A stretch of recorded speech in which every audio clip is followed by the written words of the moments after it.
साल पहले रूस देश के मजदूरों ने एकजुट होकर वहां के पूंजीपतियों, वहां के भूस्वामियों, वहां के दलालों, वहां के ठेकेदारों की सरकार का तख्ता पलट किया और मजदूरों ने अपनी सरकार बनाई। मजदूरों ने न सिर्फ अपनी सरकार बनाई, मजदूरों ने अपनी सरकार बनाने के बाद सरकार को चलाकर दिखाया, व्यवस्था को चलाकर दिखाया। और कोई बीए एमए किए हुए मजदूर नहीं थे भाइयों, कॉलेज यूनिवर्सिटी में पढ़े हुए मजदूर नहीं थे।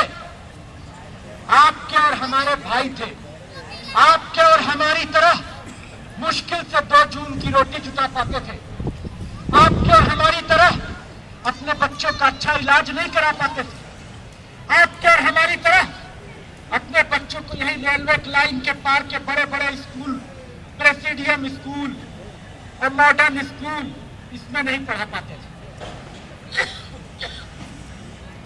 छोटे छोटे स्कूलों में म्यूनिसिपालिटी के उनके बच्चे जाकर पढ़ते थे, न उनको स्तरीय शिक्षा नसीब होती थी, न दवा इलाज नसीब होता था। उनके बारे में भी कहा जाता था कि ये मजदूर, ये अनपढ़, ये गंवार, ये क्या चलाएंगे सत्ता। तो मजदूरों ने न सिर्फ सत्ता पर कब्जा किया, सत्ता को चलाकर दिखाया और सत्ता को इतनी बेहतरीन तरीके से चला के दिखाया कि रूस जैसा देश, जो कि उस टाइम में भारत जैसा देश, पिछड़ा हुआ देश था, उसको दुनिया का सबसे उन्नत देश बना दिया। वहां से बेरोजगारी खत्म कर दी। पूरे रूस देश में एक भी बेरोजगार नहीं बचा था। हर हाथ को काम दिया, सबको पोषण युक्त भोजन, अच्छा भोजन दिया, सबको बेहतरीन इलाज की सुविधा दी, हर एक बच्चे को पढ़ने का मौका, हर एक नागरिक को इलाज का अवसर, ये सब कुछ मुहैया कराया। ये करके उन्होंने दिखाया कि जो बलिष्ठ हाथ, जो बलिष्ठ कंधे अपने ऊपर ढोकर दुनिया को यहां तक लाए हैं, वो इस दुनिया को चला भी सकते हैं। जो रोटी पैदा कर सकते हैं, जो जहाज बना सकते हैं, और जिस तरीके से वजीरपुर का मजदूर लोहे को गलाकर उसका आकार बदल देता है, दुनिया की हर एक नेमत पैदा करता है, वो इस देश को चला सकता है और ज्यादा बेहतर तरीके से चला सकता है। और अभी की हालत जो है उससे तो कुछ भी बेहतर नहीं। अभी की हालत क्या है दोस्तों? देश भर के हालात में अगर निगाह दौड़ाई जाए तो इस देश में 59 करोड़ मजदूर हैं। 59 करोड़ मजदूर का मतलब क्या हुआ?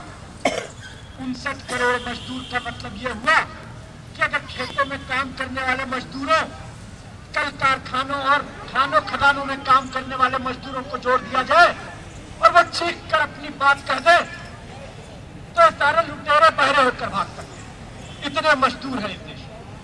27 करोड़ गरीब किसान हैं इस देश में, जिनके पास 2-2.5 बीघा जमीन है, जो अपने जमीन पर खेती करके उनका काम नहीं चलता, वो उल्टे किसी और को पट्टे पे जमीन देके जाके शहरों में खट रहे हैं मशीनों पर, या रिक्शा खींच रहे हैं, या रेडी खोमचा लगा रहे हैं, पटरी दुकानदारी कर रहे हैं। 27 करोड़ ऐसे लोग, उनको सरकारी डेटा, जो सरकारी सूचना होती है जनगणना की, उसमें दर्ज किया जाता है कि किसान है। लेकिन वो कितना किसान है? वो तो ज्यादा मजदूर है। उसके घर के लोग जाकर आसपास के औद्योगिक क्षेत्र में इकट्ठे हैं, गांव में आके बताते नहीं है कि क्या कर रहे हैं। इज्जत का सवाल होता है, बताते नहीं है कि रिक्शा खींच रहे हैं या मेहनत मशक्कत का कोई काम कर रहे हैं। बताते कुछ और है कि वहां तो हम ठेकेदारी कर रहे हैं, या कुछ और बता देते हैं कि छोटा मोटा धंधा कर लिया है, वगैरह वगैरह। तो एक बहुत बड़ी आबादी ऐसी है जो अपनी जगह जमीन से उजाड़ कर शहरों में आकर फुटपाथों पर सोने या फिर 10 बाय 8 की झुग्गियों में खटने, मरने के लिए मजबूर है।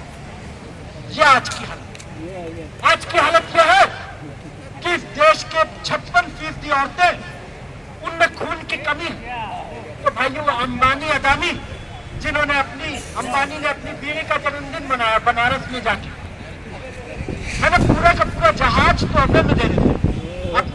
बच्चों के जन्मदिन, जिसके एक सांड जैसे मोटे बेटे ने अभी कुछ समय पहले मुंबई में सड़क पर सो रहे गरीब मजदूरों को कुचल कर मार डाला अपनी गाड़ी के नीचे। वो जाके बनारस में अपनी बीवी का जन्मदिन मनाता है, अय्याशी करता है, और वो पैसा उसके बाप ने उसको नहीं दिया। धीरू भाई अंबानी जो कि लूट लूट के मर गया, अपने बेटे को लूटने के लिए छोड़ गया। वो पैसा जो है वो कल कारखाने में खटने वाली मजदूर आबादी, जो कि 8 घंटे के भीतर ही एक दिन के काम में अपने मजदूरी का पूरा मोल पैदा कर लेती है। जो वजीरपुर का गरम रोला का मजदूर है, जो ठंडा रोला का मजदूर है, अगर उसके काम का मोल उसको मिले भाइयों, तो उसको महीने में सिर्फ 6 दिन काम करना, बाकी 24 दिन वो बेगारी करता है मालिक की खातिर, और मालिक के तिजोरियां भरता है। तो ये वो पैसा है जिससे ये धन्ना से रिची रिच रहता है ना, रिंग रोड पे बड़ा बड़ा बैंकेट हॉल, रिची रिच और पता नहीं क्या क्या नाम है, उसमें अपने मुटल्ले बच्चों की, अपने मुटल्ले बीवियों की और खुद की जन्मदिन पार्टियां मनाते हैं। तो मेहनत मशक्कत कुछ करते हैं क्या? वो कोई एक कील बनाते हैं, वो कोई एक सूत का धागा तक तैयार करते हैं? कुछ भी नहीं करते। इसके बावजूद उनको सब कुछ हासिल है। ये है आज की, और आज की हालत में दिल्ली की हालत पे बात करते हैं। आप में से जो भाई अखबार पढ़ते होंगे, और हम लोग को पढ़ना चाहिए, मजदूरों को जरूर अखबार पढ़ना चाहिए, उनको पता रहना चाहिए देश दुनिया में क्या चल रहा है। अखबार जो साथी पढ़ते होंगे उनको पता होगा कि दिल्ली में चुनाव की घोषणा हो रही है, चुनाव होने वाला है। जनवरी फरवरी के आसपास जो है दिल्ली में चुनाव हो। हम लोग को तो पहले से ही पता था। कैसे पता था? कैसे पता था? कोई बता सकता? नहीं बता सकता। आपके दिल्ली में यही थे कुछ तो त्रिलोकपुरी में, जब मजदूरों को मुसलमान और हिंदू बताकर लड़ा दिया गया, यह किस चीज का निशान था? कि चुनाव होने वाला है। अब समयपुर बाटली में मुहर्रम का जुलूस निकालने के खिलाफ एक पूरी सभा महापंचायत बुलाई बनाना गांव की, और लोगों को आपस में लड़ा दिया। यह किस चीज की निशानी थी? कि चुनाव होने वाला।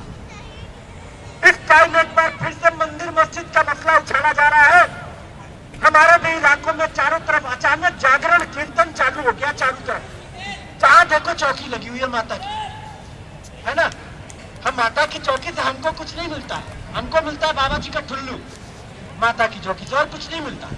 वैसे ही मरते खपते रहते यहीं पर, लेकिन उसके बावजूद ये बात एक बार फिर उछाली जा रही है। एक बार फिर इस देश के, दिल्ली शहर के मेहनत का शवाम को आपस में हिंदू, मुसलमान, सिख, ईसाई के नाम पर लड़ाने की कोशिश की जा रही है। तो ये यही लोग हैं जिनकी ये इस्पात पैदा करने वाले कारखानेदारों का एसोसिएशन जो है, जिसमें नीलू पीलू से लेकर सारे बनिए बैठते हैं, ये इन्हीं का काम है। यही पैसे भेज रहे हैं यहाँ पर राष्ट्रीय स्वयंसेवक संघ की शाखा लगवाने। वो जो हाफ पैंट चौड़े से पहन के घूमते हैं ना, जिसके एक पांचे में 2-3 आदमी समा सकते हैं, वही वाले लाठी लेके बूढ़े मुटल्ले, वो शाखा लगाने के लिए भेज रहे हैं। ये बताने के लिए कि हिंदुओं को बताया जाए कि मुसलमान तुम्हारा दुश्मन। और इसमें जो मुसलमान धर्म के मुल्ला और उलेमा है वो भी पीछे नहीं। वो भी बताते हैं मुसलमानों को कि देखो तुम्हारा दुश्मन हिंदू है। हिंदू मजदूर को बताते हैं कि 14 करोड़ मुसलमान मतलब 14 करोड़ बेरोजगार हिंदू। मुसलमान मजदूर को बताते हैं कि जब तक तुम जो है जिहाद नहीं छेड़ोगे, तलवार के बल पर अपना वो कायम नहीं करोगे, तब तक हिंदू तुम्हें दबाते रहे। और वो लोग जो कि यही ए ब्लॉक बी ब्लॉक में साथ साथ रहते थे, साथ साथ उठते बैठते थे, साथ साथ खाते पीते थे, एक दूसरे के खून के प्यासे बना दिए जाते हैं। वो लोग जो मजदूर भाई है, जिसके वर्ग का भाईचारा है, जो साथ में मिलकर मशीन पर खटता है, एक दूसरे के दुख दर्द में एक दूसरे के साथ खड़ा होता है, जो साथ में मिलकर हड़ताल करता है, जो साथ में मिलकर अपना हक मांगता है, उसके ऊपर राज करने का सबसे अच्छा तरीका यही है कि उनको हिंदू मुसलमान के आधार पर बांट दो। अब देखो आप पूरी दिल्ली में, अब फरवरी में चुनाव की घोषणा होने वाली है कि फरवरी में दिल्ली में विधानसभा चुनाव होगा। अब इस चुनाव में एक कवि ने कहा था एक बार कि इस साल खूब हुआ है दंगा। गौर कीजिएगा इस बात पे, इस साल खूब हुआ है दंगा, खूब हुई है खून की बारिश, अगले साल अच्छी होगी फसल मतदान की। तो इस बार भी आपको हमको एक दूसरे के खून का प्यासा बनाकर, और ये सब आपस में एकदम धर्मनिरपेक्ष है, ये कोई धर्म नहीं मानते, ये जो मालिकों का वर्ग है ये आपस में हिंदू मुसलमान पे कभी नहीं लड़ता।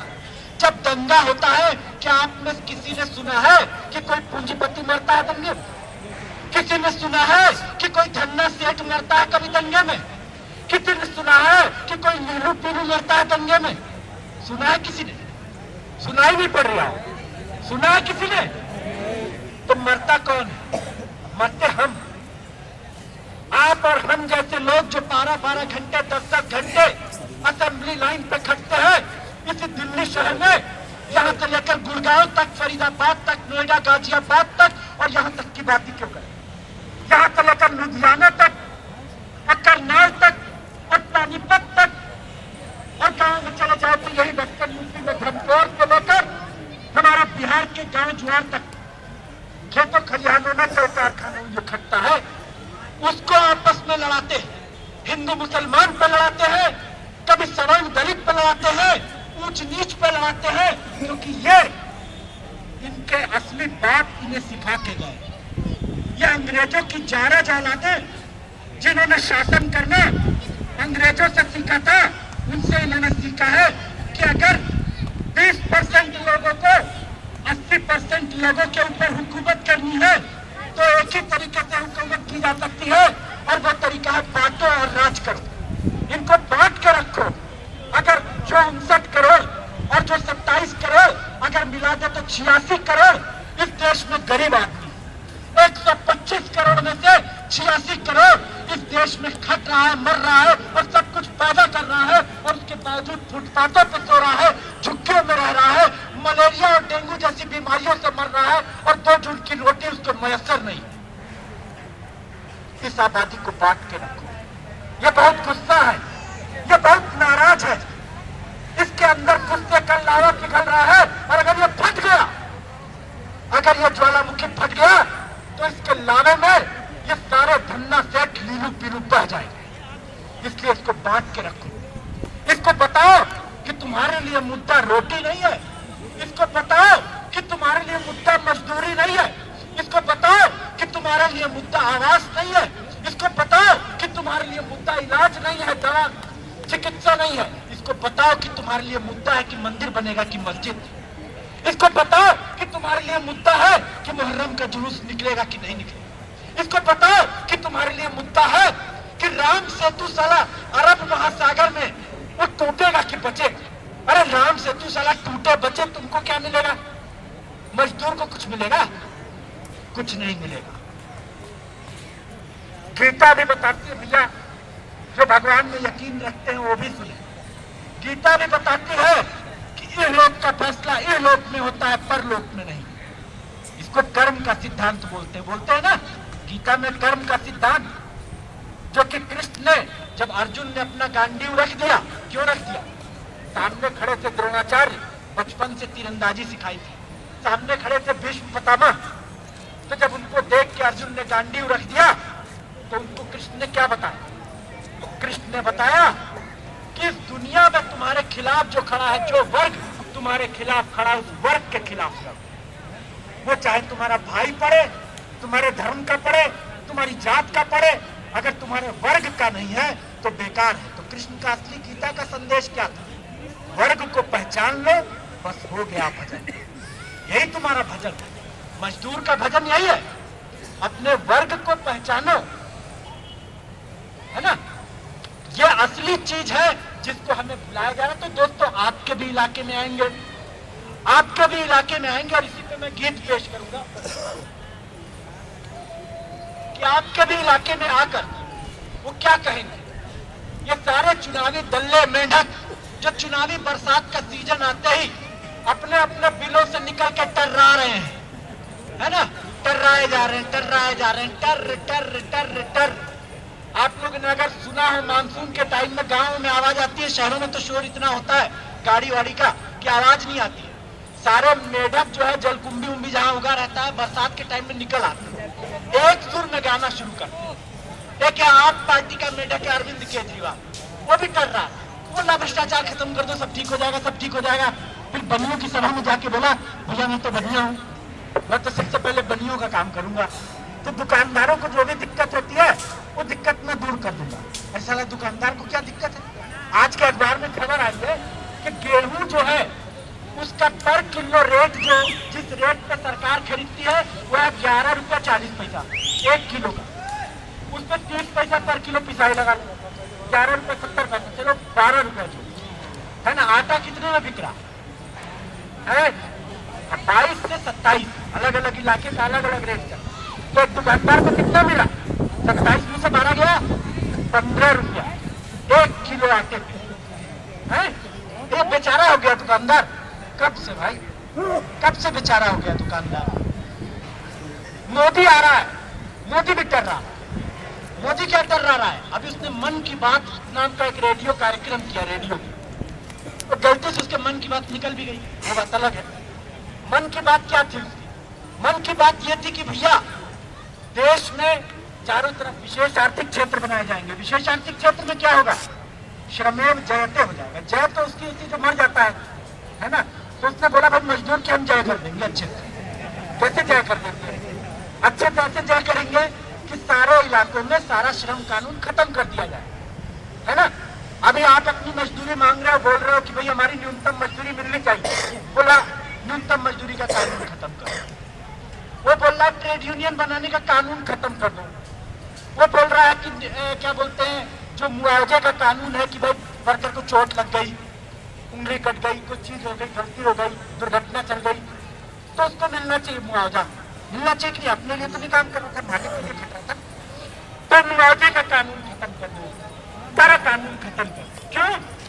वो इसलिए बोल रहा है कि जब ये सारा कानून रहता है तो मालिक को बड़ी दिक्कत होती है। अंबानी, अदानी, टाटा, बिरला, इनके पेट में हमेशा दर्द होता है श्रम कानून। अच्छा, श्रम कानून कहीं लागू नहीं होता, लेकिन यहाँ पे आप लोग जब इकट्ठे खड़े हो गए तो क्या हो, हालत खराब होगी ना। तो इस वजह से मोदी चाहता है कि इतनी भी हालत नहीं खराब हो मालिक। तो मन की बात में उसने बोल दिया। वो स्वच्छता अभियान नहीं चला रखा मोदी ने कि सफाई कर देंगे देश से। ये नहीं बता रहा किसकी सफाई कर। सबको बोल रहा है कि जो थूकता है वो थुथु कुमार है, जो लूटता है सड़क के किनारे वो सुसु कुमार है ना। चारों तरफ बोर्ड लगा दिया, मतलब बाकायदा बोर्ड पे चित्र भी बनाया कि एक आदमी पेशाब कर रहा है, उसके ऊपर लिखा हुआ है सुसु कुमार मत बनिए, है ना। और इस देश का साला शासक वर्ग पिछले 64 साल से हम लोग के ऊपर खड़ा होकर मूत रहा है, उसको दिखाई नहीं पड़ रहा है, उसको दिखाई नहीं पड़ रहा है।